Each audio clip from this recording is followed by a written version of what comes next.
शिव पुराण वायव्य संहिता पूर्वार्ध अध्याय पहला पुराणों और विद्यावतार का वर्णन। व्यास जी कहते हैं, जो जगत की सृष्टि, पालन और संहार करने वाले हैं, उन भगवान शंकर को मैं प्रणाम करता हूँ, जिनकी शक्तियाँ अद्वितीय हैं, जो संसार की हर वस्तु में विद्यमान हैं, अर्थात सर्वव्यापक हैं। उन विश्वकर्ता अविनाशी भगवान शिव की मैं शरण में हूँ। जब गंगा, यमुना और सरस्वती के संगम स्थल प्रयाग में नैमिषारण्य में ऋषि गणों ने यज्ञ का अनुष्ठान किया, तब व्यास मुनि के पुत्र सूत जी उस स्थान पर गए थे। उन्हें वहां देखकर मुनि प्रसन्न हो गए।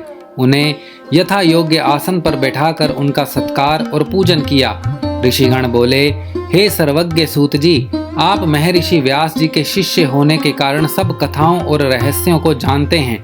हम पर कृपा करके हमें भी दिव्य कथा सुनाइए। ऋषिगण की प्रार्थना सुनकर सूत जी ने मन ही मन भगवान शिव एवं देवी पार्वती का स्मरण किया और सूत जी बोले, हे ऋषिगण, अब मैं आपको पुराणों में प्रकट होने का वृतांत सुनाता हूँ। श्वेत कल्प में वायुदेव द्वारा कहे गए वचन ही न्यास से पूर्ण व शास्त्रों से शोभित होकर पुराण कहे जाते हैं। 4 वेद, 6 शास्त्र, मीमांसा, न्याय, धर्मशास्त्र एवं पुराण आदि 14 विद्याएं हैं। आयुर्वेद, धनुर्वेद, गंधर्व वेद और अर्थशास्त्र से मिलकर ये 18 हो जाती हैं। देवादिदेव भगवान शिव ही इन 18 विद्याओं के उत्पादक हैं।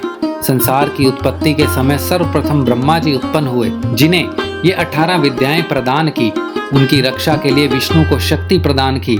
श्री विष्णु जी ब्रह्मा की रक्षा करने वाले मध्य पुत्र हैं। ब्रह्मा के चारों मुख से 4 वेद उत्पन्न हुए। तत्पश्चात उनके 4 मुखों से शास्त्र उत्पन्न हुए। ब्रह्मा जी के मुख से उत्पन्न हुए इन शास्त्रों को पढ़ना अत्यंत कठिन है। इसीलिए मनुष्य गणों को वेदों और शास्त्रों का ज्ञान प्रदान करने हेतु भगवान शिव की कृपा से द्वापर युग में श्री हरि विष्णु के रूप में व्यास जी अवतरित हुए। उन्होंने द्वैपायन नाम से द्वापर में जन्म लिया और वेद व्यास के नाम से जग प्रसिद्ध हुए। उन्होंने सभी पुराणों की रचना की। संक्षेप में उन्होंने 4 लाख श्लोकों की रचना की।